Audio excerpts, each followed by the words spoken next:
Hi అండి. అందరికీ నమస్తే. ఎలా ఉన్నారు అందరూ? బాగున్నారా? నేనొచ్చి వారాహి అమ్మవారి నవరాత్రులు రేపటి నుంచే కదండీ! 27థ్ నుంచి కదా! మార్నింగ్ అయినా చేయొచ్చు, ఈవినింగ్ అయినా చేయొచ్చు. నేనైతే పూజ సింపుల్‌గానే చేసుకుంటున్నానండి. పానకం, వడపప్పు పెట్టుకొని అలాగ పూజ అయితే చేస్తున్నాను. నైవేద్యం వచ్చి ఇంకేదైనా చేస్తే చేయొచ్చు, లేకపోతే మన ఇష్టమేనండి. మన శక్తి కొలదే చేసుకోవాలి. సో, నేనైతే సింపుల్‌గానే చేసుకుంటున్నానండి. నేనైతే చాలా చాలా చూస్తున్నాను కదా! అవి అలాగ చెయ్యాలి, ఇలాగ చెయ్యాలి అందరూ చెప్తున్నారు. కాకపోతే అవేమీ చేయట్లేదు. నేను సింపుల్‌గానే చేసుకుంటున్నాను. మన ఇంట్లో ఉంటాయి కదా! కూరగాయలని, అవని.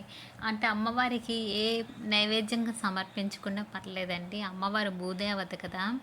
అందుకనేసి భూమిలో పండినవైనా పర్వాలేదు. అంటే ఈ చిలకడ దుంపలు అవి ఉంటాయి కదా! అవి కూడా నైవేద్యంగా పెట్టొచ్చు. క్యారెట్టు, బీట్రూట్ ఏదైనా పర్లేదండి అమ్మవారికి. మనం నైవేద్యంగా సమర్పించుకోవచ్చు. ఇవి అవి అనేసి లేదు. అమ్మవారు సాక్షాత్తు లలిత అమ్మవారి స్వరూపమే కదా! అలాగే భూదేవత కూడా అంటాం కదా! అందుకనేసి నేనైతే ఇక్కడైతే గుమ్మంకి ఎదురుంగా ఒక ముగ్గయితే వేసుకుంటున్నాను. ఇంకా సాయంత్రం అయితే నేను ఇలా పూజ అయితే స్టార్ట్ చేసుకుంటున్నానండి ఈవినింగ్ టైంలో. ఒక చిన్న ముగ్గయితే వేసుకుంటున్నాను మా గుమ్మంలో.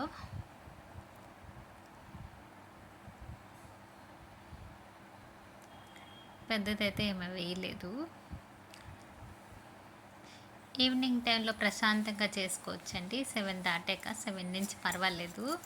అమ్మవారు గుప్త నవరాత్రులు కదా! మనం గుప్తంగా చేసుకోవాల్సిన పూజ కదా! అందుకనేసి నైటే చేసుకోవాలి. మార్నింగ్ అయితే 4కి అలా చేసుకోవాలి. నేనైతే ఈవినింగ్ చేస్తున్నాను.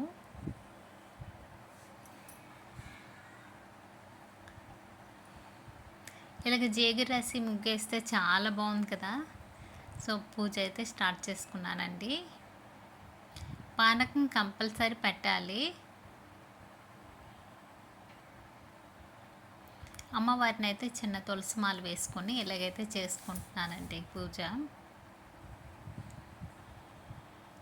అమ్మవారి అష్టోత్తరాలైనా, ద్వాదశి నామాలైనా ఏవైనా చదువుకోవచ్చు. అలాగే లలిత అమ్మవారి లలితా సహస్రనామాలు చదువుకుంటే చాలా మంచిదండి 9 రోజులు. అవైనా చదువుకోవచ్చు. మనకి ఏ మంత్రాలు రాకపోయినా ఓం వారాహిదేవి నమః అనుకుంటూ పూజ చేసుకోవచ్చు. 108 సార్లు వారాహిదేవి నమః అనుకుంటూ చేసుకోండి. అలాగైనా చేసుకోవచ్చండి. అంటే అష్టోత్తరాలు అంటే చాలామంది దగ్గర ఉండవు కదా! ఏ బుక్‌లో కూడా లేవు కదా సరిగా. సో, అలాగనే చేసుకోవచ్చు. అమ్మవారికి ధూపాన్ని అయితే సమర్పించుకుంటున్నాను.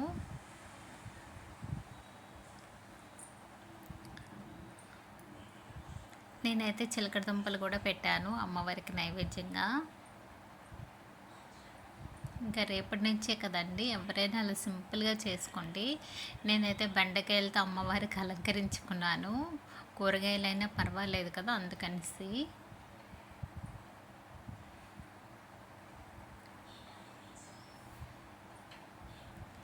దండి చిలక దుంపలు అయితే పెట్టాను.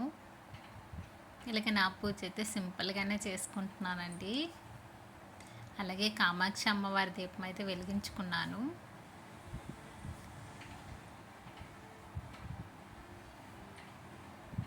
ఇదండి నా పూజ.